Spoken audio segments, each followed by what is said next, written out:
This program contains adult content. Is there a God? Big atheist. Really? What am I, an idiot? Come on. That yes, it would be nice if you could throw your sins and your responsibilities on someone else. But it's not true. It looks like far-left lunacy. I don't believe that it's true that religion is moral or ethical. You don't need to follow anybody! It's not human intelligence! If someone doesn't value logical consistency, what logical argument are you going to give them that will demonstrate that they should? Hello and welcome to the Godless Rebelution. Today is Wednesday, October 17th. Yeah, it is. This is episode 224. When are we switching back to Fridays? November. Fuck. November? It's like 3 weeks away. Oh, okay. Is it the beginning of November? It's after I think it's the second week. Oh. Might be second, yeah.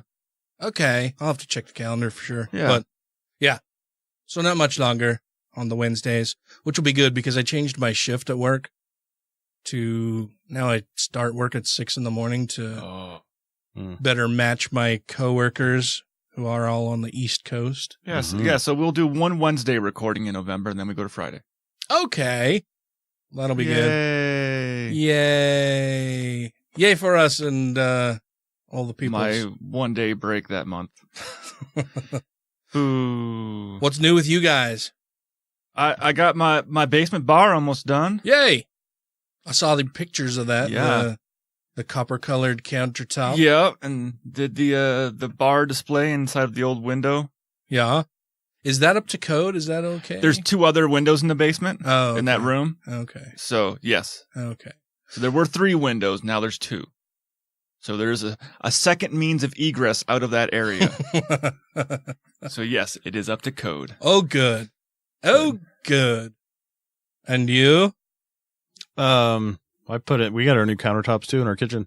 Yeah. Oh, nice. Yeah, you'd said you had broken the other one when you were taking the sink out or something. Well, we were going to replace it anyway, but yeah.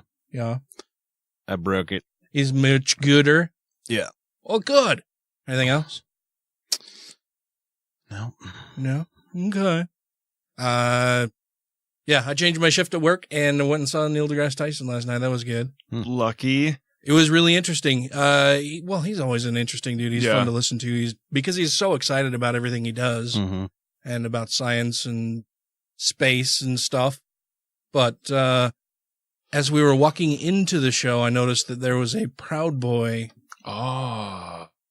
Like standing, he was just in front of me as we're going through security to get in. Like he was there to see Neil deGrasse Tyson? Yeah. Oh, wow. Yeah, I can't seem to put that together in my mind. Yeah. So he was a Proud Boy wearing his Proud Boy regalia? Oh, yeah, he was wearing the Perry shirt with the yellow piping and skinny jeans and his fucking work boots and had the cut that's really, really short on the sides and long on top. Yeah. Yeah. I still, like, if he wasn't a Proud Boy, then he's the guy that the Proud Boys have based their uniform on for some reason. But I don't know why a Proud Boy would have been going to see Neil deGrasse Tyson unless, well, clearly all the Proud Boys are just fucking confused dummies anyway. Incels. No. Basically. Did you happen to see, it was last year, I don't know if I talked about it on here or not, where a group of so start off, in order to reach the highest rank of being a Proud Boy, you have to get it tattooed on you. I thought that, well, I know there's like 4 ranks. Yeah. I remember going on their website. The highest one was that you had to like get in an altercation with, so I don't know. There's 4 different things, you have to first say you're a Proud Boy, then you have to be like declared on all social medias and stuff. And then you got to be like fucking rules. Beaten in while reciting serial name, some bullshit. And then, they changed their stuff. Oh yeah. What is it now? Well, that might have been the old one because when I saw it, I didn't see any beat-ins or anything like that on there. Yeah. Well, it's one of the to enter the next stage or whatever the fuck. It's one of the higher stages of becoming a Proud Boy is to get it tattooed on you. So there's a group of Proud Boys that were going to a tattoo shop in Salt Lake. The guy knew what the symbol he wanted tattooed on him was and told him, get the fuck out of my tattoo shop. I don't want you in here. Nice. So they took a photo. All the Proud Boys got in front of the place and are standing there with the guy's logo in the background. You can see the owner in the window flicking them off. Flicking them off? Oh, yeah, giving them the finger right through the fucking window as they're taking a photo outside. And they put it on Facebook and say, everyone needs to ban this tattoo shop. Horrible service. They wouldn't let us go in and get any tattoos done. From the same group who's all about First Amendment rights and freedom of speech. The owner gets on there and goes, I'm not giving you a fucking tattoo because you're racist little pricks, and starts talking about it. But then it started going viral. And everyone's like, oh no, going to the Proud Boys Facebook page, go, oh no, I'll be sure to give them business now because they won't serve your assholes. So that backfired horribly on them. Yeah, I mean, I don't understand the whole deal with Proud Boys. They're just, because it's like lonely, fucking socially inept dummies you're who then get together and they can all be socially inept dummies together. You're supposed to be proud to be white and misogynistic. Yeah. That's the whole point behind the Proud Boys. Yeah, you're a white male chauvinist, and that's somehow a desirable thing. Racist in a way, because I think it's only white people are allowed in the group. Oh yeah. I don't think they allow any ethnic diversity in Proud Boys. Oh yeah. And so yeah, it's almost like it's the hipster white supremacist group. Yeah, well, and it was started by Gavin McInnes. Yeah, well, he helped co-found Vice News and stuff. Yeah, but isn't he also Canadian? I think he was born in Canada. Okay. Yeah. Yeah, but he's got some horrible misogynistic. But he's not with Vice News anymore. He doesn't do anything with Vice News anymore. Oh no, yeah, he's been gone from Vice News for a long time. I think since like 2008 or something like that. He was probably because pushed of his out, shitty basically. fucking views. And Vice News is like, no, this is not what we're about. Yeah, yeah. I don't get it. Other than it's clearly a bunch of misguided dummies who are really craving some social interaction, and so they find other people who they can have some sort of social interaction with, and they vent their anger and frustration about being fucking losers, but they can be losers together. Oh, and they've gained steam with the age of Trump. Oh yeah, definitely. Were they a thing before that? I think they've been around for a while, but it was a very small little niche group that that Gavin guy started. Yeah, I was surprised to see that there are Proud Boy groups here in Utah. I wasn't. Yeah. Well, the culture of Utah with... Well, yeah. Yeah. No, you're absolutely right. I guess I shouldn't have been surprised. That's like it's like if you said, accurate. Oh, I'm surprised to see someone flying a Confederate flag on the back of their truck in Utah. I'm like, nah, not surprised. Yeah. Not surprised one bit to see that shit. Well, we've got some fun stuff coming up. Matt's got another story or two for us. True stories. Ooh, true stories tonight. True scary stories. And we'll be talking about some news, some other heinous fuckery that's going on, and maybe some good stuff sprinkled in there too. We'll find some good stuff. Oh, sure. Well, we can try. This is Sean McCraney, and just want to invite you to check out our website at www.hotm.tv, and we've got a bunch of information on there. One of the shows you might be interested in is Christianarchy Today. It's a weekly, really short show that we do about we tell people if you think you know Christianity, you're probably wrong. Check out that show, and you're listening to the Godless Rebelution. There were a number of things that really bothered them. Number one, they were ticked off that I kept saying, I don't know. They have this mindset that programmed them as to what to expect in this debate. We're claiming God exists and God did it and this is the answer, and you're here to say that that's false and there's some other answer. And if ever they asked things like, do you have an explanation for consciousness? No. You don't? Well, tell me how this happened. I don't know. I'm not convinced any of us know. You're the one claiming to have an answer. Would you like to provide the evidence and the argument to support your actual answer? And if I find it compelling, then I'll agree with you. But my lack of an answer doesn't make your answer correct. This is the mindset of the creationists that go through and try to poke holes in evolution. And even if they poked holes so much that evolution ceased to be a concrete theory, they're not one step closer to proving creationism is true. And man, they got mad. By the third night, I think, Israel, the gentleman I was debating, said, well, every time we ask Matt a question, he just says, I don't know, which is a bit of an exaggeration because there were a lot of things that I did provide my answers for. And the main preacher came up to me at one point and said, doesn't it bother you?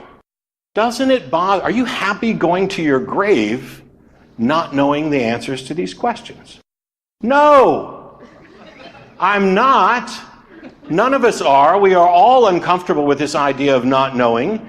And that's why we have science. That's why we go out and try to find what the actual damned answer is.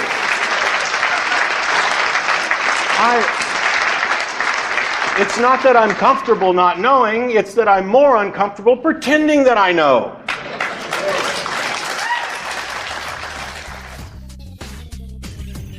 Please stand by. The Godless Rebelution will continue in a moment.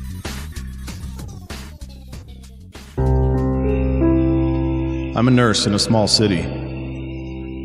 I was driving home from work at 2 a.m. and the roads were totally deserted. I don't live far from work, only a couple of miles. I was driving down a residential street around the corner from my house and saw a man lying face down in the street. I was coming off a long shift and falls happen all the time. My first thought was I gotta help this guy up. As I slowed down the car, I suddenly realized it could be a dangerous move. I thought I should do something to help the guy, so I called 911 as I drove past him and slowed at a stoplight near the end of the block. While I was stopped, I explained to the dispatcher that there was a man in the road who might need assistance. On the driver's side window, I screamed and looked over. A man was pounding on my window and jiggling the handle of my locked car. I looked in the rearview mirror and saw that there was nobody laying in the street. Still on the phone with 911, I screamed, "I'm so scared," to the dispatcher and floored it through the red light. I quickly told him what had happened, and even though I was right by my house, he told me to keep driving. After a few minutes, I calmed down and he told me to loop back around. I pulled over down the road from my house and stayed in the car. I didn't see the man anywhere, so I got off the phone with the dispatcher, who told me he was sending a police car to cruise the area. As I gathered up my things, I did a final scan of the area and I saw the man. He was walking with two other men.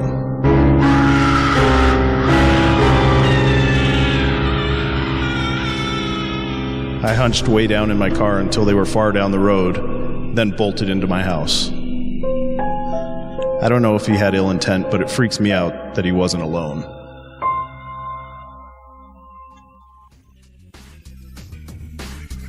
Thanks for listening. Now back to the show. I love when I see young people standing up for their rights as a secular person here in the United States, particularly here in Utah. Yeah, where a lot of those rights don't seem to be guaranteed. No, they're supposed to be. They're supposed to be. But yeah, that doesn't always happen here in our pretty great state, as the slogan used to be. I always thought that was the stupidest fucking slogan. I'm glad they got rid of it. It was supposed to be pretty, great state, but I don't think they ever even included a comma necessarily when they were doing it. It's a pretty great state. No, I like Utah, but we have some problems with the dominant religion here in the state. But I was encouraged and happy to see this story in the Friendly Atheists blog on Pathos. Mm-hmm. This is dated October 4th. It says the Secular Student Alliance just got its first middle school chapter. Now the 12-year-old student Bailey Harris has begun one at Open Classroom Charter School in Salt Lake City, Utah. If that name sounds familiar, it's because Bailey has been featured on this site for her series of Stardust books exploring the universe and introducing science to children. You would think that it would be the other way around. It would be introducing children to science. Yeah. Yes. Children shouldn't be the one to have to introduce science to other children. It should be introduced to them by, teachers. Introducing science to children. I guess maybe that works. It just seems, I don't know. I would have worded it the other way. Anyway, no wonder the 7th grader wanted to start a group to discuss religion with her classmates. Through her father, Doug, I asked Bailey some questions about why she started the group and what she hopes to accomplish. I was told the group is currently going through the approval process, but there don't appear to be any obstacles. There's a supportive faculty sponsor, and Bailey has received overwhelming support from school staffers and other students. In Salt Lake City. Yeah. Which is very, very cool. It's possible there will be some pushback later from religious students who don't think, or don't understand why, an atheist group should exist at their school. But Bailey is prepared for those conversations. Doug added, Bailey is most excited by the idea of creating a safe community for secular students at her school. There are so many secular students that feel that they are alone, and she believes that this will help them find each other and build a positive community. In Utah, religious students have very natural built-in community. Most of the high schools have a Mormon seminary building built next door to the schools, and the schools allow release time for students to take Book of Mormon and other religion classes. She feels that having SSA on campus will help secular students feel that they are a part of something special as well. Do they really have other religious classes or just more Mormon stuff? Did it release? Say, oh, well, yeah. So release time, because we're here in Utah and they wanted it to be, time for Mormon kids to go and be able to be taught more doctrine from the Book of Mormon. Mm-hmm. They knew that they couldn't just do it Mormons only. Oh.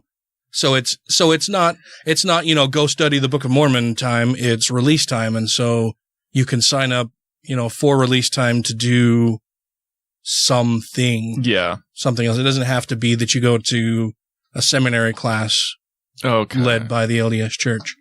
Well, technically, I think you're being released from official school time, so there isn't a First Amendment violation. Yeah.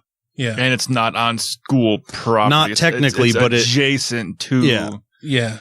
It seems very, I don't know. It rides a fine line. Oh, for sure. Well, and it is no small coincidence that the LDS Church just happens to be able to purchase land right next to where they build public schools here in the state of Utah. And I actually remember 4 or 5 years ago up by me in Weber County, one of the schools they couldn't get the land next to the school, and they were all pissed, and they were filing complaints about not being able to buy the land next to the school in order to erect a building for seminary. Yeah.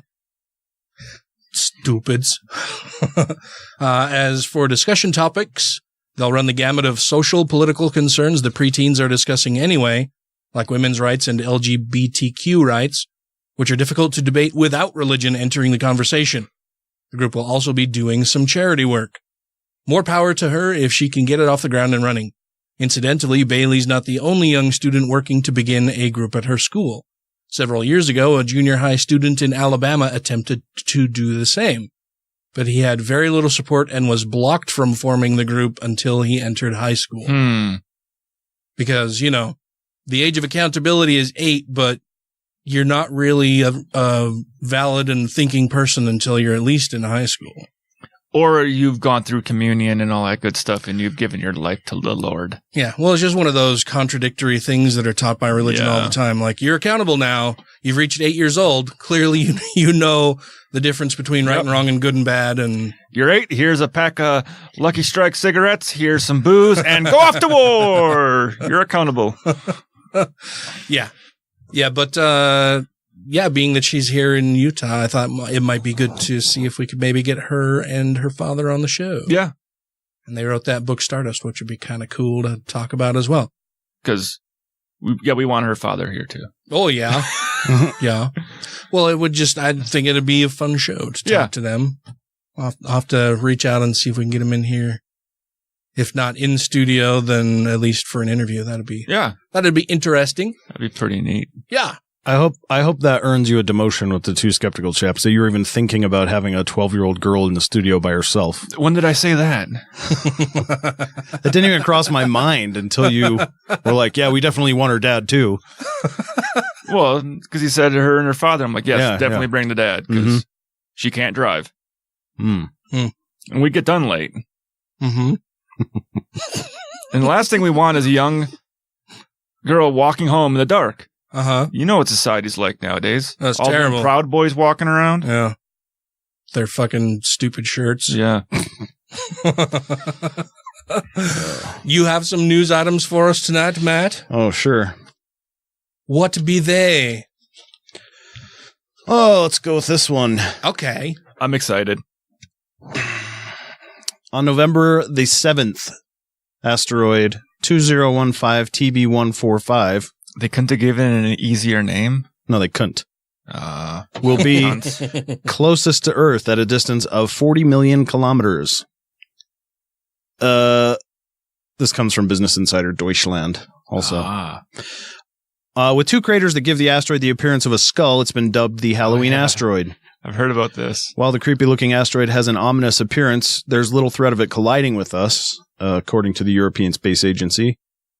But, if it does, we'll just have Space Force take care of that. Well, did you say, how many kilometers did you say away? 40 million. Yeah.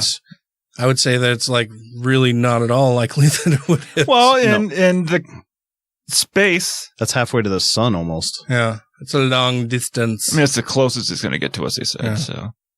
Yep. Avid astronomers and lovers of all things spooky will be excited this year to hear that the return of asteroid, that name, is due just after Halloween. According to NASA, the dead comet was first discovered in Hawaii on October 31st, 2015.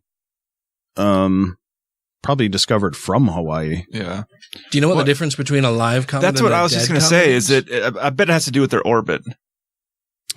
I bet it has to do with how much material's evaporating off of it. Yeah, that would be my guess.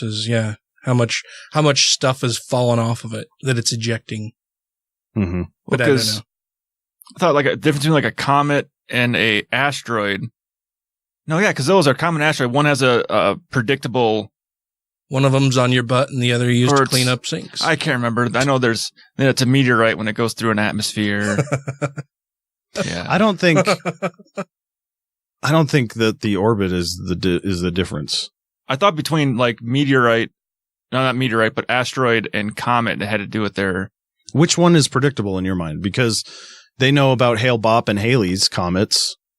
They know when those are going to be close. Well, yeah, they know when they're going to be close. But it has to do. I thought like the pattern they take to their orbital pattern or whatever their loop they make. I think it has to do with the tail. Do you? Yep. Okay. And I just don't know either way. I don't know. That's what I would guess. It's a dead comet. Yeah. Right. So it's no longer off gassing. Right. Or on gassing. Nothing. It's dead. Other than that, there's nothing particularly unusual about the asteroid apart from its 2 surface craters that give it the appearance of the skull. Though it passed, I was gonna say, have you seen the photos of it? Yeah, it looks pretty cool. Though it passed Earth 3 years ago at a distance of about 500,000 kilometers, it isn't actually a danger to us. 500,000 kilometers. That's way closer. Yeah, it is. It isn't listed among the European Space Agency's list of potentially risky asteroids, and so it's unlikely to collide with Earth in the next 500 years. Due to its considerable distance from us, it can also only be seen from Earth as a moving point in the sky. Sven Melchert, chairman of Germany's Amateur Astronomers Association, explained to the Welt. I don't know what that is. What's the Welt? Probably some science group. That's how they say world. Oh. I will explain it to the Welt. That the skull-like appearance of the asteroid looks scary. Are you sounding it out? Is only a result of, I had to rewrite that in my head a little bit. Because it was only a result of reconstructed radar observations. With an orbit of 3 years and 17 days, it probably won't pass Earth again until 2021, by which point it probably will have moved even further away from our planet. Okay. You said off-gassing, and that reminded me that I fucking forgot one of the most important things that has happened over the last week. Is Did you shit your pants? No, we adopted a new puppy. Yeah, I was going to try to bring that up later on in the show when we needed good news. Well, it is good news. So we do have a little bit of good news. Adopted a 8-month-old Splash Boston. So he's a Boston Terrier, but he's referred to as a Splash Boston because he has a lot more white on him and on his head. Ah. And has 2 different colored eyes. He's got a blue eye and a, I don't know what fucking color the other one is. I'm colorblind. Brown, I'm guessing. It's not green. But he's very cute. And when you said off-gassing, it reminded me that... Because he keeps farting. Oh my God, he's just the worst.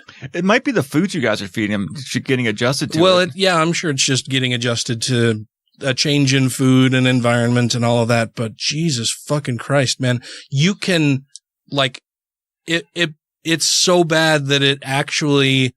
If you're right there and you get the first whiff of it, it feels like it burns your lungs. It's so fucking terrible. Well, like it's chewy. If it's meant to be, let it free. The air around him is chewy it's just gross.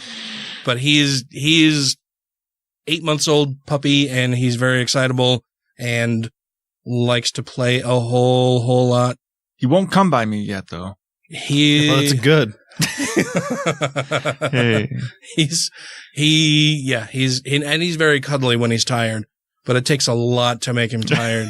Well, he's 8 months old. I think he's made Oliver very happy because Oliver, of course, loves to play and stuff too. But you know, I work all day. Tracey works all day, and so he's just kind of cooped up in one of our offices, or he's outside doing whatever.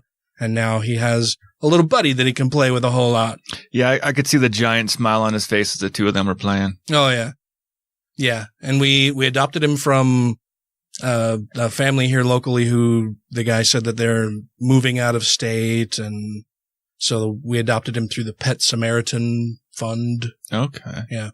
Which is good. He didn't, he didn't sell him on KSL or anything like that. Yeah. Or, actually worked with pet adoption agency to go through the whole process, but he's a good boy. He's very, very cute. Yeah. He's very bouncy. He jumps very high. You got more stuff for us? Yes. Well, this is an interesting one. An Adolf Hitler costume worn to a community Halloween event in Boulder City by the son of a Clark County teacher raised an uproar that spread far beyond the confines of the Las Vegas area neighborhood. Yeah, the teacher was wearing a Nazi. Teacher's son. Oh, teacher's. Okay. Was it Jeff Flake's son? Wait, he's in Arizona, right? Oh, yeah. Photos of the costume consisting of brown pants, a leather coat, red armband bearing the Nazi-style swastika, and a brushed mustache went viral after being posted on social media after the Boulder City Chamber of Commerce sponsored trunk or treat event on Saturday. The reaction was harsh, with commenters outraged, primarily focused on the child's mother, identified as, well, I won't say her name, and the fact that she was a teacher at Courtney Junior High School. Interesting to see CCSD teacher pridefully dressing her 13-year-old as Hitler, wrote one Facebook poster. Quote, "These Nazi sympathizers are supposed to be educating our kids." Yeah, you would think that she would have seen her son going to school at age 13 years old. Mm-hmm. Well, yeah, and I mean, he probably didn't drive himself somewhere to go and get this. Probably doesn't have a whole lot of monetary means himself to go and purchase any kind of costume. So, yeah, mom probably knew that he was dressing up like this. She did. She denied that her family admires Hitler, but that said that her son needed a last-minute costume. And that's so I had this sitting in the closet, just sitting around collecting dust, my old Nazi uniform. It was probably definitely available, is what I'm saying. But for me personally, I don't think that using that as a costume necessarily equates to being a Nazi sympathizer. No, it doesn't. But it's in really fucking poor taste. Like, she had to have known there was going to... I can't understand how she wouldn't have known that there would be people upset by it. I mean, the only way I would dress up as, like, Hitler would be like a zombie Hitler. Maybe. Okay, go for it. That'd be about the only way I would even think about doing it. Yeah. Yeah. From the video game Call of Duty with the Nazi zombies. Yeah, still no good. Well, I didn't say it was good. I do a lot of stuff that's not in good taste. But the mother says, "I'm the proud parent of the boy in the Hitler costume, and my son didn't mean to upset anyone. He needed a last minute costume and he put that together today. We don't worship Hitler or agree with what he did." and the post was later deleted. According to other members of the group who spoke with the Review Journal on condition of anonymity. Well, they're probably, well, these days it's really rough. Like, if you're not anonymous and you're just trying to, relate what somebody else had said, then you're attacked also, so I can understand why they would want to remain anonymous. Well, I guess, but then it's not that important. Then don't bring it up, right? Unless if you're not willing to put your name on it, then just fucking shut up. Well, maybe I misunderstood. Weren't these people just relaying to the news outlet that they had seen this post that was later deleted? Yeah. And what it had said? Like maybe the news called them and say, "Hey, did you guys see this?" And say, "Yeah, I saw it, but I don't want to have my name in the paper."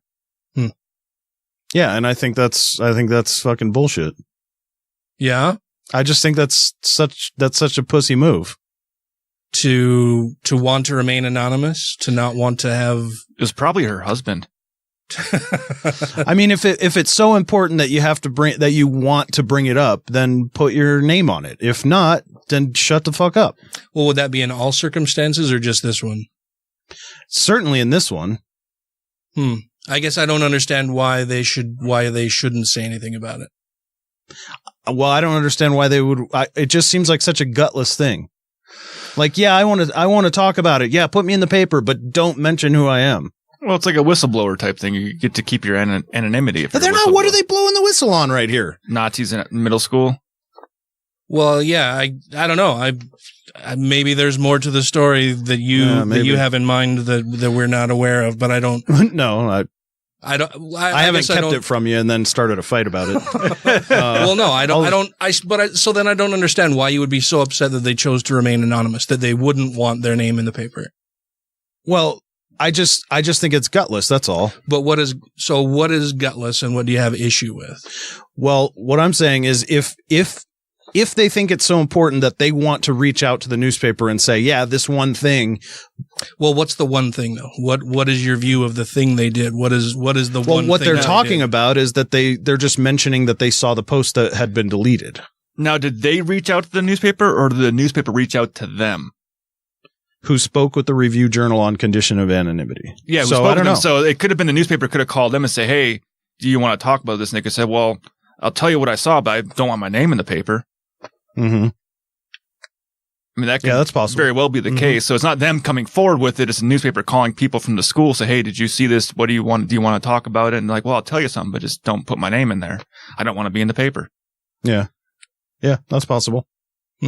I still think they're pansies, but because if someone asked me to be in the newspaper, guess what I do? I give them a fake fucking name. I don't want to owe people ice cream. You don't want to owe people ice cream? That's a rule at the fire station. If you get in the newspaper, if your name's in print, you owe the whole fucking station ice cream. See, now, so your punchlines would land a lot better if you catch everyone up before you get there. Well, no, that's the whole point. I got to bring you up to speed. Uh-huh. It's a journey. Many critics of the costume declined to comment on the record, but Helena Vesey, a 71-year-old Boulder City resident whose parents survived the Holocaust, said that she found the costume extremely offensive. Yeah, sure. See, she gave her name and age. Yeah. Most people don't do that. Yeah, and she said what her background was, what her issue was with it. Yeah. I mean, I'm not saying people can't be anonymous. I just think that it's kind of cheap. But if they're being called, that probably makes it a little different, I guess. That's the thing is we don't know if the newspaper called them or if they called the paper. I think if the newspaper called them and asked for something, like they could say, yeah, we saw it, but I don't want my name in the paper. Don't. Mm-hmm. Well, and I guess I'm thinking that they may have just been concerned about their own personal safety. That, in today's age of, people shitting on everybody and stuff going viral and doxing people. Yeah. We all know somebody that we've spoken to at length who was stalked online and forced offline because anything they put, like they had people showing up at their house, threatening them, harassing them. Yeah. So I can understand why people would want to remain anonymous in different instances, but yeah. Sure. Well, what does the rest of the story say?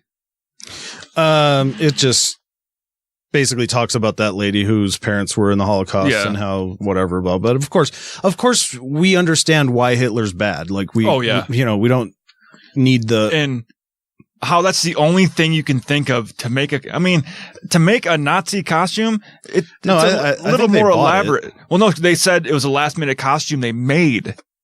Did they? Yeah. So I'm like, you could have just made him a ghost, grabbed his bed sheet and cut some holes. Well, that might have been. Well, it was last minute that they put together. Yeah, that he put together. Put makes, that together today. Did it describe what the costume was? I mean, it said. When it says last minute put together that day, it makes me think consisting of brown pants, leather coat, red armband bearing the Nazi style swastika and Brussels. Yeah, I don't think they would be selling that, right? No. Yeah. So he took some stuff. But he had to physically make he could have made any armband he wanted with a fake symbol on it and said, "Oh, I'm from planet Xenon and I'm a fighter of whatever." Yeah. He could have made anything up. It just seems weird that you would go, well, I don't have a costume, so I'm gonna draw a swastika and a red armband. I've got some brown pants and a leather jacket. Well, what if he was Indiana Jones. What's the scariest thing I can think of? Yeah, maybe in an innocent, stupid kid way. But then that's when the parent should step in and go, no, we can't do that, and here's why. It's not appropriate. Yeah, like we can make you Indiana Jones. We'll give you a whip and a hat. Yeah, there you go. Yeah, something else like. As a parent, you would think that you would go, no, that's not a good idea. And here's why. Yeah, it's a scary thing. But the point here is that maybe it's a little too scary and it's going to offend a lot of people potentially. So why don't we pick something else? Yeah. Well, and also said he had the brushed mustache. So they either made a fake mustache or drew one on his face with magic marker. Yeah. Yeah. I think that's just a parenting fault. Oh, yeah. There. Yeah. Bad parent. Yes, terrible. Yeah. So not only were they going for a Nazi outfit, they were going for straight up Hitler with the mustache. Yeah. Mm-hmm. Yeah. Fucking parents, man. Fucking people. Fired. Hi, everybody. This is Mikey Weinstein. I'm the founder and president of the Military Religious Freedom Foundation, and you are listening to the Godless Rebelution. Okay, so that went well.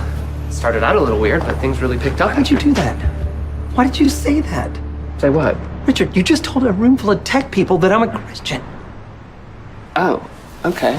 But you are, aren't you? Yes, but I told you that in confidence. I said between you and me. I'm not openly Christian. Thanks a lot, man. You just outed me. Oh, I'm sorry, Dee Dee. I didn't... Okay. Should we hug? I can not make it weird this time. We can... I'm sorry, Richard. You know that my default position is blind support of whatever you do, but this was not your best moment. Guys, it can't be that big of a deal, right? Why should it be? America loves Christians. Muslims are the enemy. Well, that's true in most of America, but not in Silicon Valley, sadly.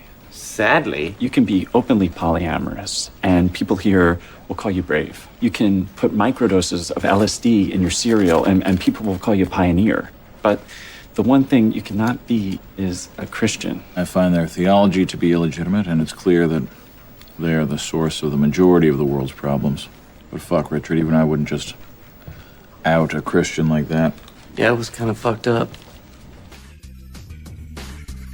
Thank you to everybody who has rated the show on iTunes and Stitcher and are following us on YouTube, Twitter, and Facebook. And to all our Patreon patrons, you make the show possible. We've talked about stories similar to the one we're going to talk about in just a second a few different times on the show where doctors or pharmacists or whoever who works in some medical field or maybe not pharmacology. Yeah, maybe not even related to a medical field, but they refuse to help somebody. Yeah. Because they don't agree with a moral decision the person is making or what the person who is supposed to be helping them thinks is a moral because religious liberty issue. Yeah. Yeah. And so this story comes to us also from the Friendly Atheist blog, but it's written by David Gee. It says that a Michigan pharmacist refused to provide a woman medicine to help complete her miscarriage because of his own religious views. Now, Rachel Peterson and the ACLU have sent a letter to the grocery chain Meijer, where he's employed, to make sure no woman has to go through that again. An Iona woman is demanding that Meyer discipline a Petoskey pharmacist. Where is this, Michigan? Yeah. Is that, okay, that makes sense. Pharmacist. So an Iona woman is demanding that Meyer discipline a Petoskey pharmacist and implement a company-wide policy for how pharmacists should handle religious and moral objections to dispensing medication after she was denied a prescription to help complete a miscarriage. Rachel Peterson, 35, alleges a pharmacist at the Meyer store on Lears Road in Petoskey refused to fill her prescription for a drug called misoprostol, brand name Cytotec, in July because of his personal religious views. She says he also refused to transfer the prescription to another pharmacy. Which is fucking bullshit. Yeah, like, it's bullshit that he wouldn't serve her in the first place. It's double bullshit that he wouldn't even refer it to another pharmacy. Here's the big thing. He won't prescribe this to her because he's assuming it's for her to have an abortion. Mm. She's already going through a miscarriage. But it doesn't matter because abortion is legal and this pill It is. Well, even on his religious argument for it. I know. He doesn't believe in abortion. Well, she wasn't having an abortion. She's already miscarried. This pill is to help let her body dissolve what's left in there that's dying and rotting. Yeah. Yeah. But the thing is, a doctor's already prescribed it. Yes. So be a good little pill waiter and go get the fucking things that we've got ordered. Yeah. It says misoprostol can be used to prevent stomach ulcers and can also be used to induce labor during pregnancy, to aid in the completion of a miscarriage and in the treatment of postpartum hemorrhage. When combined with another drug, it can be used to induce an abortion. So when combined with another drug. So a standalone, it's not it's not an abortifacient. Yeah. Yeah. A woman who was likely vulnerable and suffering through an extremely traumatic experience was essentially told to suffer even more by a pharmacist who thinks abortion, even in the case of a miscarriage, is somehow an insult to God. It's even more damning that he refused to let someone else do the job he was refusing to do. The ACLU of Michigan already filed a complaint with Meyer demanding action and calling the move discriminatory, unacceptable, and even cruel. They say that the pharmacist, Richard Cockman, told Peterson he couldn't fill the prescription because he's, quote, a good Catholic male, end quote. So, okay. When she explained that her doctors confirmed the fetus wasn't even viable. So his name is Dick Cockman? Yeah. He's a good Catholic male. When she explained that her doctors confirmed the fetus wasn't even viable, he essentially called her a liar, saying that was just her word. Peterson was forced to leave her family vacation and drive 3 hours to another store to find a pharmacist who would do the job and give her the medicine before it was too late. The ACLU's assessment of the situation couldn't be more spot on. We demand prompt action from Meyer. No one should have to endure humiliation and the inconvenience of driving 6 hours to receive time-sensitive vital medication. Not only must Mr. Cockman be disciplined for treating Ms. Peterson cruelly, but Meyer must implement a policy to ensure that all customers in the future receive their medication without undue delay, regardless of the personal beliefs of its pharmacists. Please do not hesitate to contact us if you have further questions. The ACLU also notes in its letter that when Peterson's mother later called the pharmacy to get Cockman's name, he willingly shared details about the prescription with her. Oh, Jesus, so a HIPAA violation. Yeah. Before once again suggesting Peterson was a liar. That's not just cruel, it's unethical, given that Peterson hadn't offered consent for him to share her medical information with anyone else. Well, and beyond an ethical question, it's illegal. That's a HIPAA violation. I think the only thing a pharmacist is allowed to do is call the prescribing doctor to make sure the medication is correct. Yeah. Just as no pharmacist should be allowed to get between a woman and a doctor because of his personal religious beliefs, no pharmacy should be allowing that person to be the last word on the subject in any particular store. It's just adding insult to injury for patients already dealing with a difficult situation. In this case, Cockman doesn't just hold irrational views on abortion, refusing to help a woman who already suffered a miscarriage. He doesn't seem to have basic human decency either. Yeah, what if she was getting the medication for stomach fucking ulcers, which is also what it's for? Yeah. Well, and to just assume the worst of her. Well, she's just a liar. She just wants to abort it. She's probably just some slut who wants to have sex with everybody and then kill the babies. Which, okay. If you're a pharmacist Your job is to prescribe medication a person needs because a doctor said, not hey, guess prescribe, what? but dispense. Yeah. Dispense, yeah. Dispense what the doctor has already said you need. How would he feel if someone at the sporting goods section of Walmart decided to take have a moral objection to selling him his gun and saying, nope, I'm not going to do that. Yeah. I'm just not going to get it for you. Like, yeah, most gun crimes are committed by white males, so... You say you want this for hunting, you're just lying. You're probably going to use it to kill someone. Yeah, exactly. You're a liar. Do you have a gun safe? I don't believe you have a gun safe at home. You have kids? I don't believe you that you're going to keep this gun away from your kids. I'm not going to let you have it. Mm-hmm. That's fucking ridiculous. Why is that a thing? Why are we allowing that to be a thing? You're hired to do a job. Do your fucking job. And if your religious beliefs, make it so that you can't perform the duties associated with your job, then find another fucking job. I know the answer to that question. I know the answer. Oh. Republicans. True story. Ding, ding, ding, ding. Yeah. Man, that's fucking disgusting. It is. Like, I could go down another sidetrack on that from what I read today online, but I don't know if we want to or not. What is it? So the quick side of it, Salt Lake is making a new law where animal store or pet stores, they now can't sell dogs or cats from puppy mills, and cat mills, they have to sell them from the Humane Society. Or another adoption or place, through an adoption type place. Yeah.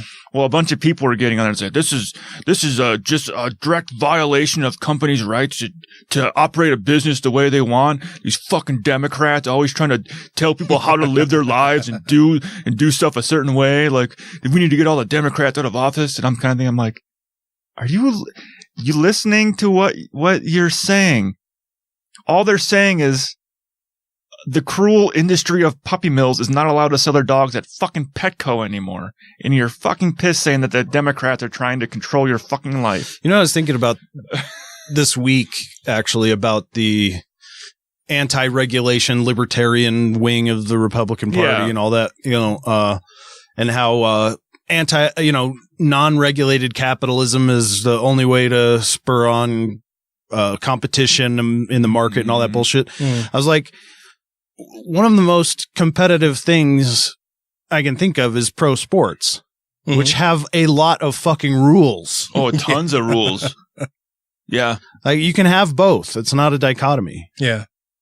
Well, even what has even more rules in football is NASCAR. I'm not a big NASCAR guy, but I know that like all their cars have to be treated like exactly the same. Oh, like, yeah. Like it has to be like their measurements have to be exact same. The engine size have to be the exact same. The actual athletes on the track. No, them. Well, then it's all up to the driving. cars. I'm saying. Yeah, the cars. Yeah, the cars. Yeah, the actual athletes on the tracks. That means so many rules and regulations to keep it fair, and because they've learned from past practice, like, oh shit, and to keep people safe. Yeah, like, If you're just gonna let them decide to do whatever the fuck they want with the cars, then what's to stop them from putting the most monstrous, biggest fucking engine in the thing? Like, yeah, I can just go around you in the circles and it might explode after a few laps, but then I crash into you and we all die. Them's the risks you run. Or football. You don't see them wearing fucking leather helmets anymore, bashing their heads into each other because they realize, you know what? They're hitting each other pretty fucking hard. We might need more protection of the head, which is very important. Mm-hmm. Yeah, the whole regulation thing. Well, there was that story real recently about the limo that crashed. Oh yeah, because the guy didn't have wedding party. Yeah, was it that he was unlicensed? No, I think he was licensed. It was that the vehicle itself had been deemed unfit for the road. Like, it wasn't even supposed to be on the road. It hadn't passed inspection, and the owner of the company was arrested for criminal endangerment. I think because. And the guy driving the car had even filed complaints saying the car's not safe. I'm being told to work in a vehicle that's unsafe, that's unregistered, that can't pass inspection. Yeah. So it's not, that is capitalism just run wild with no regulation, right? Yeah. That's the kind of shit that fucking happens. Mm-hmm. That's why we have regulation, is to try to keep people safe. If you want to make money, great, go and make money. We're going to create some basic rules to help ensure that people are safe while they're in your care. Someone actually pointed that out on the KSL fucking comment board for that. And they said, regulations are just made to keep people safe. I don't know why they're doing it in this situation. Well, it's probably to keep the animals safe. Yeah. Well, in the story mentioned that this guy said that, that he thinks that abortion and everything is a insult to God. Like, okay. What kind of petty fucking weak ass God gets insulted by different things? This is your God who's so powerful and so perfect and so wonderful that he gets offended by different shit? That either gave her the free will to choose to have an abortion or knows predestined that she's going to have the abortion because he made her that way. Yeah, dude. He That's programmed it into the programming. Well, and that's the perfect segue into the whole thing with the LDS Church recently, where at General Conference, I can't remember which one of the church authorities. Was it the fasting thing? Had mentioned it. No, not the fasting thing, but the use of the nickname Mormon offends God. And that he had received this through divine revelation. Yeah. Like, he knows because he spoke to God and God was like, when people call you guys Mormons and you even refer to yourselves as Mormons, like, that really hurts my feel-bads, guys. Yeah. I love the idea that Mormon God is a snowflake. That really hurts my feel-bads, and so I don't want you to do that anymore. Okay, I know I haven't said anything about it for decades, and that I've let you guys make a bunch of promotional material for my church, the one that you've restored here on earth as the perfect church. And I think I've just maybe let it go on too long. It's one of those things that I've just kind of let fester for too long, and it's really bothering me now. And so I think maybe, you just should stop it because I find it personally offensive. And I was going to put that chapter in the book, but I felt the book was going on too long already. I actually wish that, Joseph had translated it a little more accurately and called it the Book of Jesus Christ of Latter-day Saints. Yeah. I hate that when they're like, oh, it's just a weird nickname people give. I'm like, no, you call it the Book of Mormon. We didn't give you the nickname. It's on the cover. Well, and there were all the initiatives that they had where the church itself was promoting the use of the word Mormon. Their whole I Am a Mormon campaign. Yeah. Mormons Building Bridges, the Mormon Tabernacle Choir. Well, that's old. Yeah. But yeah, everything they do. Well, now it's the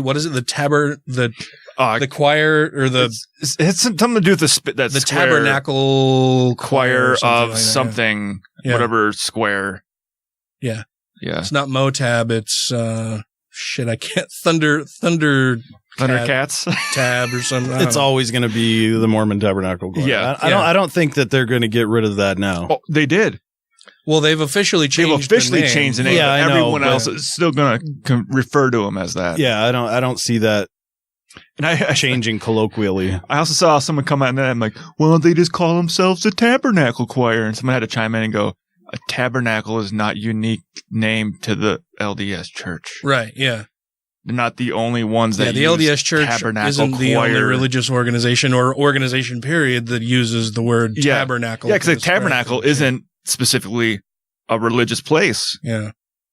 Yeah, but what kind of just weak ass pussy fucking God is like, I'm offended that you are calling my church the Mormon church. Yeah, that's not even to the level of like human adult maturity.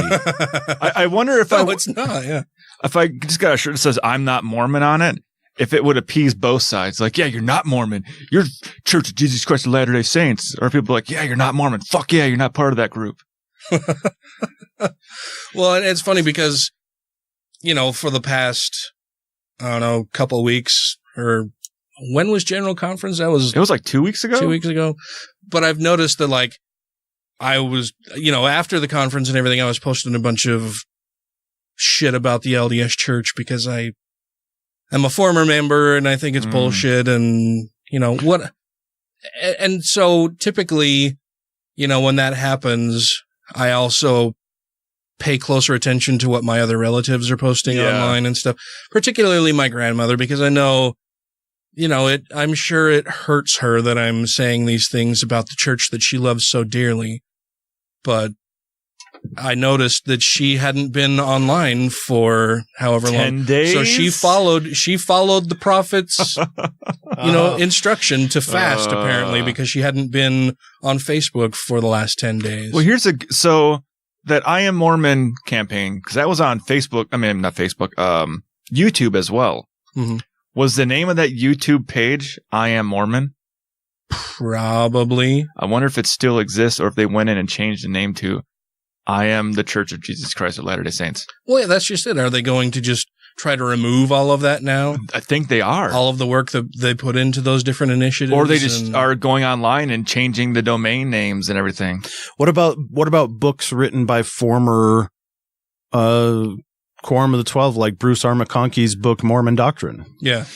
That would be crazy if they try to go back and change historical references. Well, and it's a weird of their fucking church. thing. It's a really fucking weird thing that the current church leadership has said, oh yes, we received revelation from God that he's offended by use of the term Mormon for anything describing church members or anything to do with the church. But you've got previous church leaders who did write stuff like that, and titled it, used the word Mormon in it. Yeah. So did they not have the power of discernment? They didn't know, they weren't able to receive these revelations from God. Is God changing now? The God who, is supposed to be eternal and never changing, of course, according to Mormon theology, changes his mind all the fucking time. According to the theology of the Church of Jesus Christ of Latter-day Saints. I think you mean. I appreciate the correction. Yes, thank you. They even said they tried to do it back in 2002 when the Olympics were coming so that people would call them, LDS instead of Mormon. And obviously it didn't take then. And I wonder it's not going to take now. Well, I wonder if with the rise of social media, they're thinking, let's give it another shot. Let's just change all of our names on the internet. Dude, you're assuming that these crusty old fuckers leading the church know jack shit about social media. Well, they know it exists, but they hire a kid to do that stuff for them. Well, but even then, they're not. It's not a political or there's no motive behind it. It's other than that God has told them that's what they need to do. Well, I'm thinking it's just they want to give it a second try. Or it's a new guy in there. You know what it's like working for the federal government. Every time a new guy comes in, he tries to enact all these stupid policies and shit and tries to get his name put on something. That's all he's doing. He's the new guy in power. He wants his name on shit.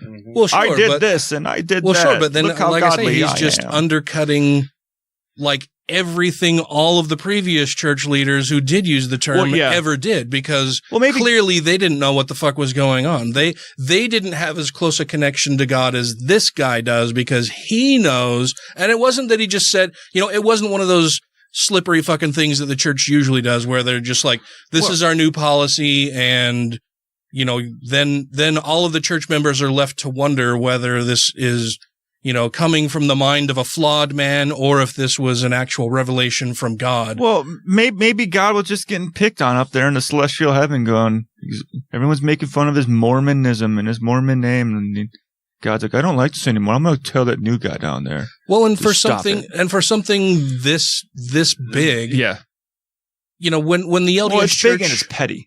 Well, but I was going to say when the LDS church changed its stance on blacks holding the priesthood. Mm-hmm. It was Benson, right, who announced that change in church policy, and he never said that was divine revelation. Okay. He just said that we're going to change this. We're making it more clear now. It wasn't that he spoke to God and received revelation that was going to happen. He just did it himself, and then that still left it open to members about whether, did he receive this revelation from God, or is this just a policy of man? Which is something that the church has done, for centuries. Yeah. That they're not very clear on where a lot of this direction is coming from. Well, this guy all of a sudden is like, no, God told us that this is the way it's supposed to be. We all know where the direction's coming from. Well, sure, yeah, but like I say, just choosing to make it God more often than himself. So, but it basically undercuts all of the other changes that have happened in the church, because now he's saying, no, this isn't just me saying this. This isn't just me talking. This isn't a personal thing of mine. God told me that it makes him sad when people use the word Mormon, and so we need to stop doing that. Well, it just shows how ridiculous it is. Well, and how fucking petty and stupid is it that God would be, it makes God really mad or makes God really sad when people use the word Mormon, but apparently it didn't move God enough. It didn't upset him enough that blacks weren't holding the priesthood. That was just the decision of a man, apparently. When they changed the when they changed the directives about plural marriage and polygamy. Yeah. Because I don't even know that when they made that change, that was commanded by God. So I just looked up Ezra Taft Benson just to see when he died and everything, and if he was a prophet or whatever, president then. And it says, Ezra Taft Benson, American farmer. Really? That's the number one thing about him. Really? Yeah.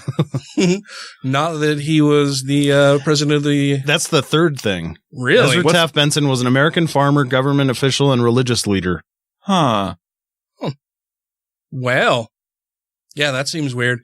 He served in the church from 85 to 94, so... Oh, wow. 9 years. It was someone before him then. Yeah, because right? it was like 1978. Was it 78? Well, I think I'm referring to he was interviewed about it. Oh.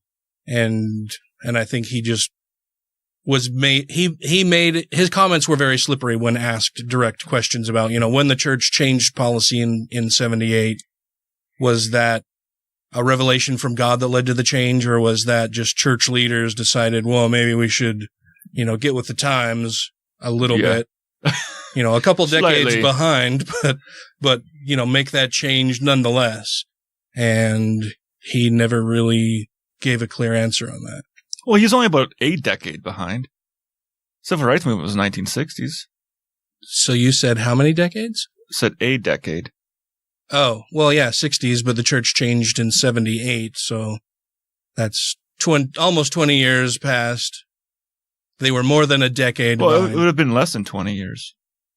I understand that. Yeah. But more than a decade, almost 20 years. Yeah, I can't remember when the Civil Rights Act was passed. 64, I want to say. 64? Okay, so 14 years. Well, that was the one that there's a few different Civil Rights Acts, but the one of 64. Yeah. Wait, hold on. Have I? Oh, please be in here. Here we go. Have I showed you guys this before? What? I don't want to see your penis again.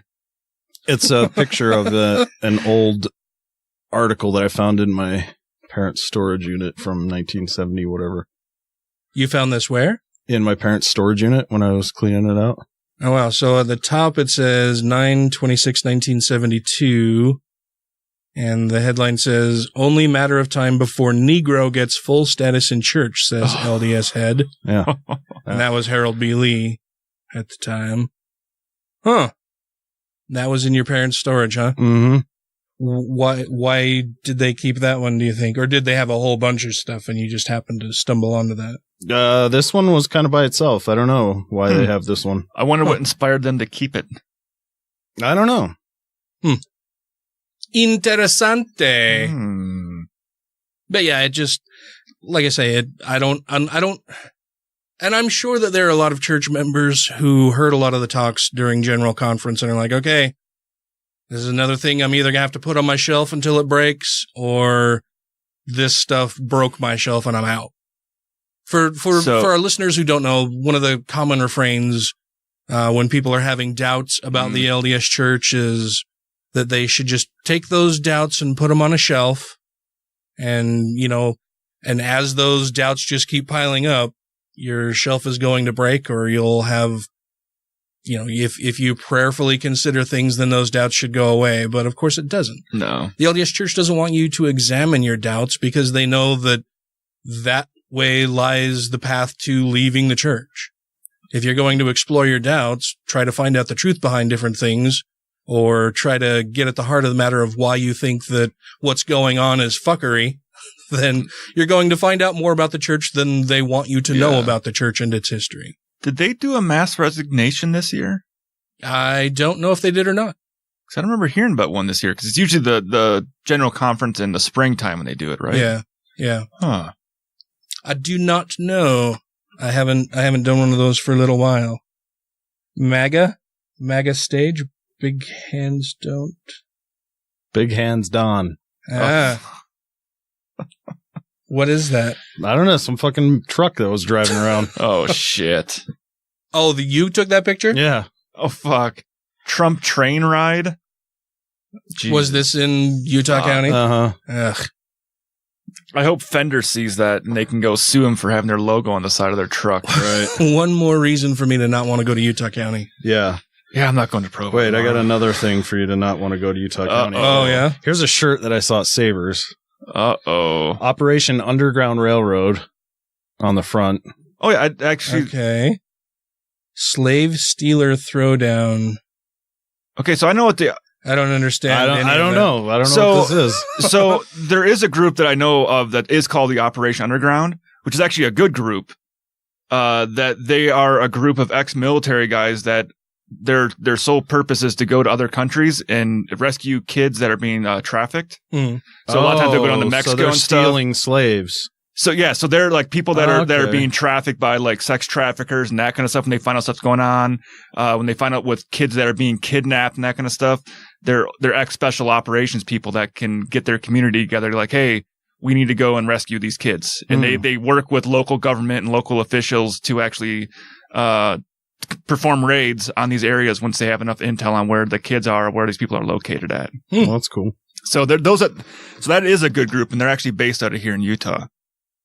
Well, and you had sent me a picture a while back of like a Confederate flag or Confederate T-shirt or something that you found in Utah. Was that at County the gas also? station?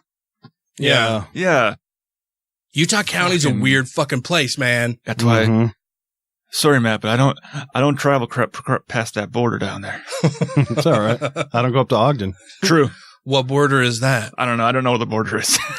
The one that says you're entering Mormontown. Yeah. That's usually where I get out and put the fuck Trump sticker on the car. This is Callie. Just remember, love is love. Support your local lesbians. You're listening to the Godless Rebelution. I don't believe there's such a thing as free will in the sense of a ghost in the machine, a spirit or soul that somehow reads the TV screen of the senses and pushes buttons and pulls levers of behavior. There's no sense that we can make of that.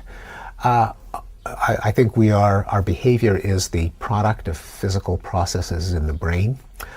On the other hand, when you have a brain that consists of 100 billion neurons connected by 100 trillion synapses, there is a vast amount of complexity that means that human choices will not be predictable in any simple way from the stimuli that have impinged on it beforehand. We also know that that brain is set up so that there are at least two kinds of behavior. There's what happens when I shine a light in your eye and your iris contracts, or I hit your knee with a hammer and your leg jerks upward. We also know that there's a part of the brain that does things like choose what to have for dinner, whether to order chocolate or vanilla ice cream, how to move the next chess piece, whether to pick up the paper or put it down. That is very different from your iris closing when I shine a light in your eye. That second kind of behavior, one that engages vast amounts of the brain, particularly the frontal lobes, that incorporates an enormous amount of information in the causation of the behavior, that has some mental model of the world that can predict the consequences of possible behavior and select them on the basis of those consequences. All of those things carve out the realm of behavior that we call free will. The next rant will start right after this.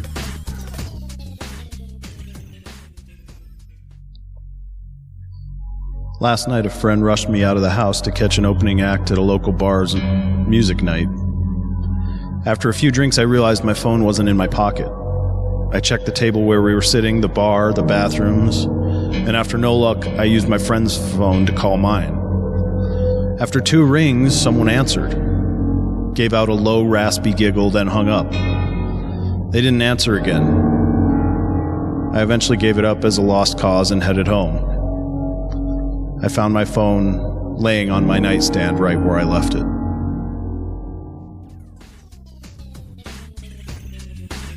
If you have questions, comments, concerns, compliments, corrections, criticisms, or concepts for content, contact the show via email at godlessrebelution@gmail.com, by text or voicemail at 330-81-REBEL, or Twitter the twatter at TGR Podcast. Thank you! Okay, so the last thing I want to talk about tonight, and this is going to be a shorter episode because I'm really tired. And we watch too much internet between weeks. We've been kind of screwing around, and I think it's because we're all just kind of tired. What's that? People probably don't realize that you get a 2-hour show, but we sit here for 3 or 4 hours to record 2 hours. Yeah, and tonight we're all just tired, so we're going to call it a bit early.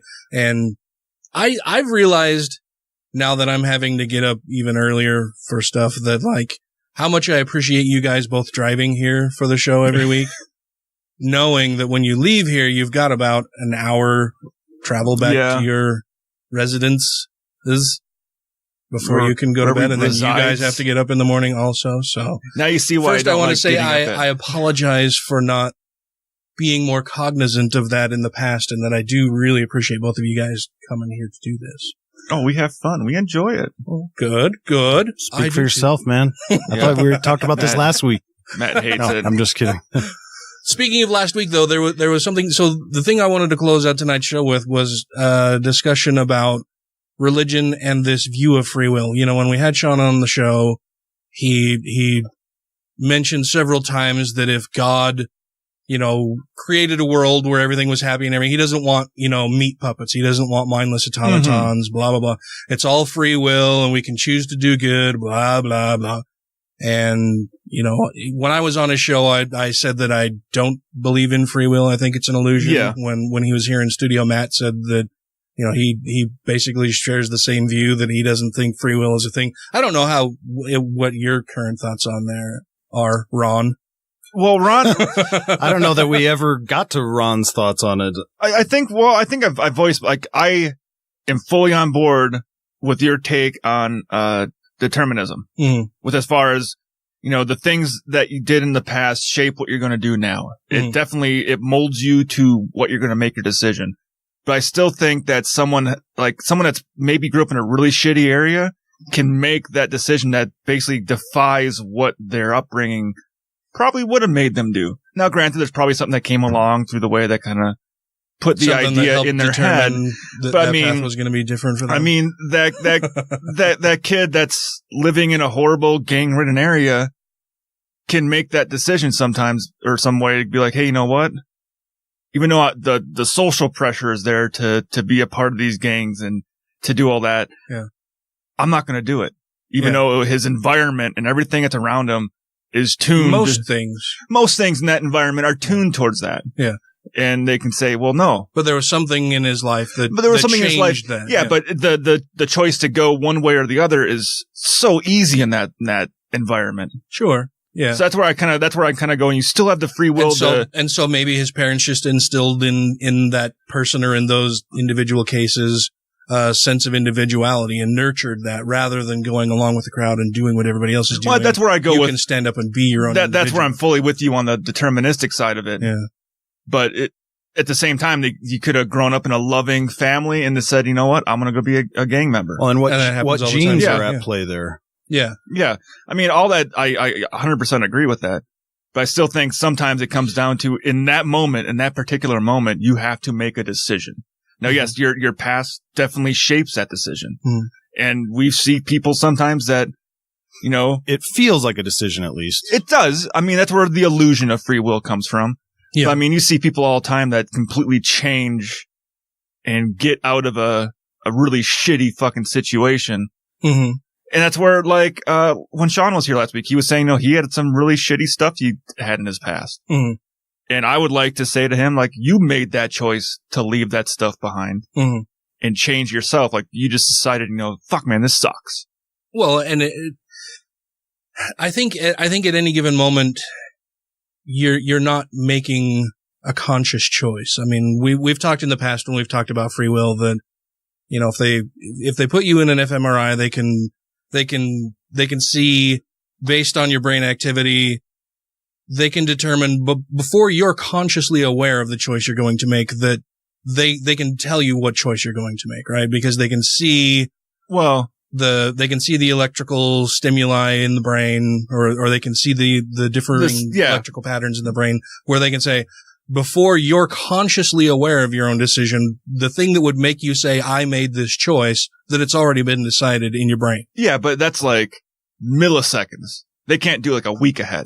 No, but 7 to 10 I don't seconds. think you have to do a week ahead. Well, no, I'm just saying to forecast, because that's, I mean, well, yeah, you're not forecasting. That's your, of course, your brain has to process it and force you to put the words out, but the time frame it takes your brain to send a signal to your mouth is very, very small amount of time for you to come up with that decision. Well, but that's not how they're not saying, I want you to tell me when you've made a decision. It's, they use different controls. They'll say, push a button when you've made the decision. Yeah. And the time they know that the difference in time between the brain sending a signal to the hand to push the button is different than the time it took.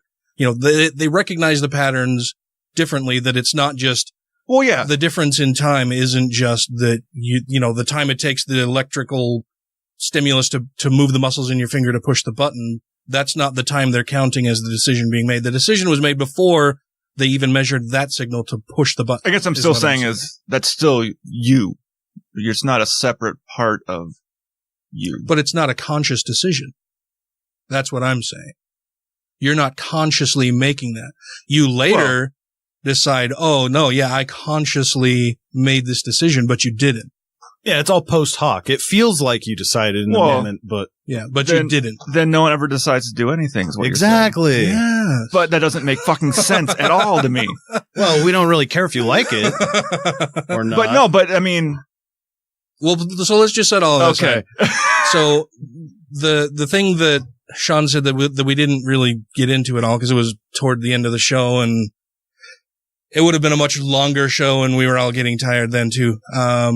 Was that he said that, without free will, then that's basically just Calvinism. And that's why I have a big issue with Calvinism. And so that exposed that he doesn't understand the difference between determinism and predestined. Yeah. I don't believe anything's predestined. Yeah. And so when he said that that's the problem that he has with Calvinists, well, then that clued me into the fact that he just doesn't fucking know the difference between the two. Well, but to be fair, I'm going to throw him a little bone here. Mm-hmm. If you start with the assumption that God exists, you have nowhere left to go with determinism but predestination. Right. So. Well, and I can't remember what the other thing was that I was asking him, and it finally just got to where it was too late. Where he had, I think he basically admitted that, the view that he has on whatever we were talking about is inconsistent with, reality basically, but that he has to continue believing that and saying that he believes that, because otherwise it doesn't fit in with a bunch of his other religious views. Right. And I can't, I'm a little tired, and I can't remember exactly what it was that specific point was made on. But, even aside from that, and him being confused about determinism versus predestiny and all of that kind of stuff, if religions really believe that God gave you free will and that's part of his plan, I don't understand why they always work so fucking hard to take that free will away from you. Yeah. Yeah, to tell you that, no, you cannot do these things. To where you can't make a decision on your own. Right. Yes, you do have free will, and God wanted to give you that free will so that you're not just a mindless automaton. You're not just some meat puppet that he's put here on earth doing his bidding. Mm-hmm. So he gave you that free will, but we as a church are going to tell you that you can't exercise that free will. Or me as a pharmacist. Right. Yeah. Yeah, you can't. Yeah, that's just it too. And not only can you not make these choices for yourself because we as a religious organization are going to tell you what you can and cannot do, but then you also have to take other people's free will away from them. You get to decide what they get to do with themselves. Yeah. That's fucked up. Yeah. That is completely inconsistent with the notion of free will and wanting God's plan to come to fruition, because you're constantly fucking thwarting God's plan of giving people free will and allowing them to do what they want. But they're using their free will to do the wrong things. So we're just correcting for that. Well, right. But who are they to say that you can't do that then? Because then that's thwarting followers of God. Well, right. But that's just another one of the fucking inconsistencies that drives me nuts about religion. Yeah. It's the same thing with prayer. That they're constantly wanting to change God's plan. Why are you fucking praying? Well, free will and religion are not compatible with each other. That's according to people who are religious, they're absolutely compatible. Well, and that's a central part of the reason religion. Why they make it compatible is because you have to have an excuse for all the bad things that happen. Right. You have to be able to explain away the bad things with free will. Oh, they had free will. They chose to do that. They strayed from God. But if God was actually controlling everything, then God would have done it. But they don't want God to have done the bad thing, so that person had to have had free will to do the bad thing. We can't blame anything bad on God, even though God said that he was the author of evil and he creates chaos. So you give people free will. So when something bad happens, it's, that person did something bad. They're going against God because they have the free will to do that. Something good happens, like, look, yay, look what God did, look what God did, look what God did. Yeah. So that's why it's not compatible with religion, because if God controls everything, you don't have free will. But then if God controls everything, he also controls everything that's bad. So you got to stick something in there to make all the bad things not God's fault. Well, yeah, it's a post hoc rationalization, just like thinking that you chose to do something.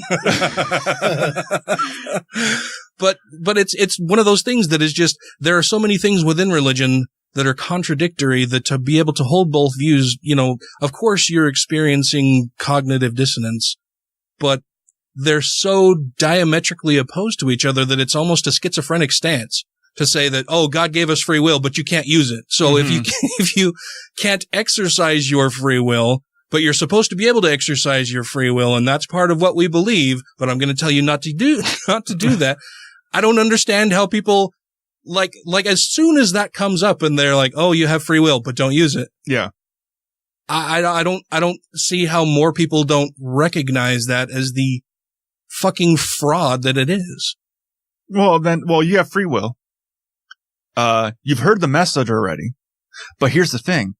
You haven't heard this message, which might be the message you need from God to become religious. Well, so I understand you have free will. I understand all the other God stuff you've heard about. You've had the free will to deny all that, but you haven't heard this yet. This might be the zinger. Well, and that's the other thing too, is that it's, for a lot of these things, they're things that don't really affect other people. You have the free will to choose to drink. Yeah. But you shouldn't because it makes God sad. Oh. Okay, well, but I have this free will and you're telling me that I can't exercise it as part of the plan God created, giving me this thing in the first place. Yeah. It just doesn't make any fucking sense. I just don't have the free will to drink to excess and then get behind the wheel of a car. Well, I have the free will to do it. I can do it. That's not a problem. Cops might not like it. Yeah. But I mean, personal decisions that people, and for just regular run of the mill, totally, completely benign things like drinking coffee. Yeah. Right. You have the free will to drink coffee if you want, but you shouldn't. Well, it's kind of like what, it harms nobody else. If I'm drinking coffee, unless I'm drinking enough coffee, I mean, I can't really think of an instance where the amount of coffee I consume would be a detriment to other people. But even if that were the case, it's still a benign act that would be so far out of the norm as to be fucking ridiculous that you're telling people not to do it. That's where I liked it a lot. It's just a form of control. It's probably about a year ago when I can't remember I think we did the article on air, and it had one part that's always stuck with me, and I keep using the analogy the guy uses in it, saying, when we were talking about prison reform and free will versus determinism, where he said, if your car's got bad brakes, you take the car, you put it in the garage. You try to fix the brakes. If you take it back out on the road and the brakes continue to fail, then you put it in the garage and you don't take it out again because it's not safe. That car's been determined that it's not a safe thing anymore. You try to fix it. You try to work with it. And that's where, with the prison system and stuff. So we watched that video earlier with that kid. That's all. He's all sling big. Yeah, I put a sledgehammer to her head. Oh, yeah. What was that kid's name? Zach Davis. Yeah. That kid. You guys know a lot of fucking weird serial killer and murder shit that I've never heard of. I'm into murder porn. Well, and then I feel like I'm the weird one because both of you know these things, and I'm like, I don't know. But like in that case with that kid, something genetically was fucked up with him. Oh, clearly, yeah. Like even with him talking about, his father's dead, but he still has conversations with his dad every night where his dad tells him to do things. And sometimes he does it. Sometimes it's just a general conversation. And the kid's talking about it like it's completely fucking normal. Now we're still going to take that kid and put him in prison. Yeah. Yeah. Instead of putting him in an institution where he can get some good mental health. I think that's I think the article at the end said they're trying to get him into a certain institution, but that guy is getting locked up. Yeah. He's got a certain genetic... He needs to be away from society. He's got a genetic defect that says your brakes are not fixable. Yeah. We cannot fix this car. It stays in the garage. Even though he may not be in full control of all of his actions, he's still too dangerous to be around other people. He is. But then you got other cases where people go to prison for just benign things. It's like, hey, yeah, you had a bad fucking childhood. You were in an abusive place. Let's fucking work on that. And that's where I think with the determinism side of it, things are failed because people do think everyone has free will. That guy had free will to do that murder. He's going to jail for 80 years. Well, yeah, that's just the thing or beat someone up. Is that this religious view of free will leads to a lot of real harm for a bunch of people. It says that, oh no, you could have chosen differently, but you're an evil person. There's something evil inside you. You were influenced by evil. Satan got control of you somehow and led you to do this evil act. Because otherwise you wouldn't have. Well, and then it's like, okay, well, where was God in all of this? Is God too weak? Is God, but no, you have free will. Too uncaring God's to make sure? too busy valuing everyone's free will. You have free will to commit that crime. Yeah. That's where I think us as a society falls apart in some of those things. A lot of those things where we choose to say, and it leads to the penal system that we have now, where it's a penal system. You're penalized for doing something. It's not rehabilitative. It's not corrective. They call it the corrections system, but it doesn't correct actions. It's punitive. Well, you know where the word originally comes from? Because we have penal system, then it was the penitentiary, and then it was penance. Penitence? Penance. Where literally you were locked in a fucking little concrete room with the Bible, and that was it. You had to serve your penance. You had to be saved by God in order to get released from... You have to be a penitent observer of God's ways, And that's where our penitentiary word comes from. Well, yeah, but so instead of working to rehabilitate people and to try to fix them so that they're not a problem in the future, we just choose to punish them for being evil or bad. In a system that makes it worse. And we think that that's going to work. And that it all fits within a religious framing. It's not anything to do with how we actually know human nature works and how, people quote unquote make decisions. But it also comes from this black and white conservative mind thinking too, right? Where it's right and wrong, good and bad, and if people make mistakes, they need to be punished. What else are you going to do? Of course you have to. Like the idea that somebody could do something bad, like this, you hear this all the time when you talk about when people find out you don't believe in God, right? Well, wait, so you mean like Hitler's just never going to pay for what he did? They can't wrap their brain around the fact that somebody did something wrong and won't get punished. Yeah. That's just such a part of life for them. That's how it has to go. It's like they seek the punishment. Yeah. They love it. Well, and that doesn't even bring into account anything like moral luck, where there's a ton of shit that I've done, throughout my life that when I was younger, I could have easily been arrested for a lot of the different shit that I did and just got away with. Some of the dangerous shit some of the things that I could have been arrested for or that I could have been killed over very fucking easily, that I would have lost a limb or a digit or something. But I was just lucky enough to not have those things happen to me. And I could have easily been in the system and then my entire life would have been completely different had I not been lucky enough to not be caught and punished for something that I did when I was younger. Right. That I see other people getting caught and punished for all the fucking time. Yeah, and you got out of it and you're okay. You're not a repeat offender. Right. You're not, that missing out on that punishment didn't lead you to a life of infraction. Right.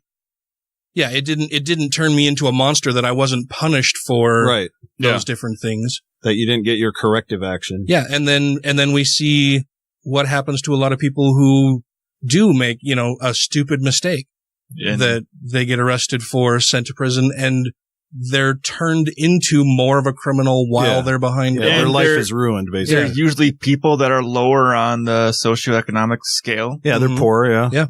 Kind of like the swimmer kid at that Ivy League college that went to jail for 3 months for raping that girl and videotaping it. Mm-hmm. You're saying, well, we didn't want to ruin his future. Yep. Yeah, he's a good religious person. He's a good white kid that has a bright future ahead of him versus and can afford to have a lawyer. Yeah, versus you had a some poor black kid in that has an inner eighth city, of weed on him and he's going to prison for 5 years. Yeah, that kind of stuff. Our justice system is completely broken when it comes to that kind of thing. Yeah. Mm-hmm. Oh, which on a good note, let's end this on a good note right here. Okay. Canada made weed legal today. Yeah, I did see that. Yeah. And guess what else they're doing? They are going to be exonerating people, expunging their records. Yes, if they had less than I think it was like I don't know the numbers. 30 grams of weed on them at the time of arrest, they get their records expunged. They are setting some limits. Like they're not going to let hey, you had 20 pounds of weed coming across the border. Yeah, you're not. Yeah, they're not going to let people who are running a drug ring out of prison just because of this. Yeah. But yeah, if you were caught up in what they would now consider or should have always considered a minor offense or a small possession charge that led to other things, then those are they're working expunged. On going to exonerate you for those and expunging those from your criminal record. Yeah. Now, my one big question. In Canada, you're not allowed to enter the country if you've committed a federal crime on Canada's federal crime laws. So in Canada, it's actually a federal crime to have a DUI. So Canada can actually hold you up at the border for having a DUI. Oh, really? Yes. I talked to a guy that had that happen. Actually, it was a soup Nazi telling me about that. Oh, yeah? The guy from Seinfeld. Yeah. Because he had a couple DUIs. Oh, really? Yeah. And he works in Canada a lot. They stop him at the border all the time? They stop him at the border all the time. He actually says we can't let you in here. He keeps a pamphlet with all the stuff to show that he served everything that they're going to ask for. He goes, here's everything. He just gives it to him now. But so if it's no longer a federal crime in Canada, if you've been caught with weed in the U.S. and been charged with it, will they just let you right in? I don't know. 'Cause it's not a crime there anymore. No. Well, the article that I read about it earlier today said, it had quotes from a bunch of different critics about Canada making this legal at the federal level, and then they're leaving it up to the different provinces to decide exactly how they're going to handle a bunch of the different logistics and specific how much laws you can have about that on kind of you, stuff. where Right, you can use it. And, but it's not criminalized at a federal level anymore. So it's they've decriminalized it basically. Not necessarily made it legal. It's just not illegal. And then it's up to the different provinces what they're going to do. Yeah.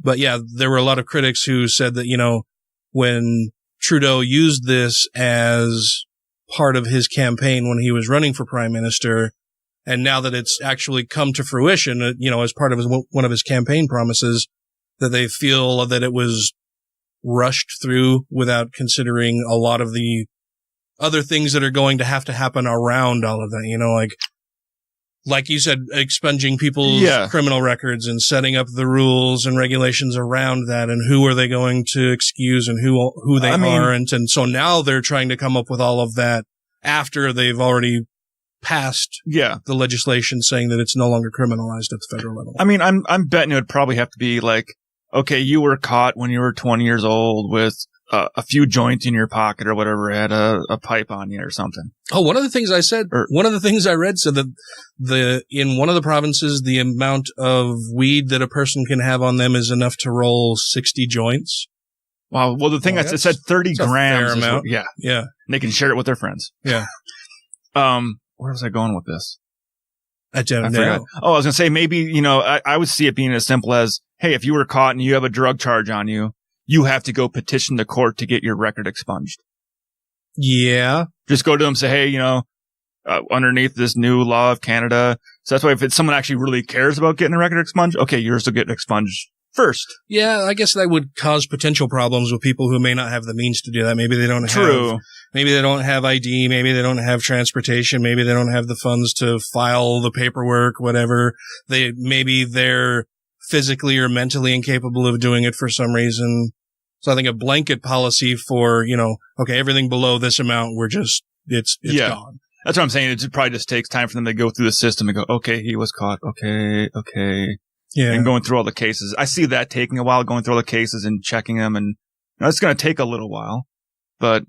Well, hopefully they've got a database that just has, all of the arresting documents and information about the case and all of that where they can just. It's Canada though. Computers are good, man. Yeah, computers are good. That's why when I had to go prove to the fucking military that my arrest shit was over with, I had to bring them the documents because they didn't have them.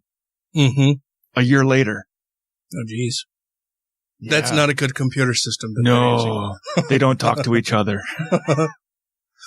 But I want to know what our audience thinks. What do you guys think? How do you view the free will versus determinism? First, do you believe in free will or not? How do you view determinism? And then what do you think about the tie-in to religious thought and our justice system and penal system? I think it should be, do you accept determinism or not? But yeah, that'll wrap it up for us this evening. Before we go, I want to make sure that we thank our Patreon supporters. That would be you start this time. Alan Firth. Pneumania. Christy Kalbach. Gaytheist. Matt. You dropped something. Larry Wilson. Stephen Andrus. Let the meat go, Feffy. Skeptical Champs. Michelle Short. Vanessa. Freethinker 215. Utah Outcasts. Janet Uter. Mariette Kostruchakowski. Wes Aaron. Andrew Vodopich. Taylor Grin. Angelica Pearson. Jeremy Goodson. Brandy Hamrick. Megan Kennedy. The Foz. Jeff Peterson. Jesse Pointer. Savita Kuna. And the Purple Dragon. Thank you all so much. Yeah. I really do appreciate everything that you guys do for the show. I appreciate our listeners who aren't Patreon supporters yet also. And I say yet because hopefully one day you will see fit to do so. So until next week, maybe you shouldn't crucify anybody because they weren't able to actually make a free and conscious decision on their own. And if you leave a review, you can actually get your medications from the pharmacy. Rate the show 5 times a day toward abortion. There are more intersex Americans than there are Mormons. I was going to try to say, that's intersecting instead of interesting, but then it didn't make sense in my head. Or out loud. Yeah. It didn't make sense either way. That's why I thought I would tell you. It doesn't make sense. Now I'm confused like that pasture was. Like that pasture was? Yeah. That pasture churned out to be confused. Hey. Don't make fun of my Wisconsin. I didn't think a pasture could get confused. I couldn't think it.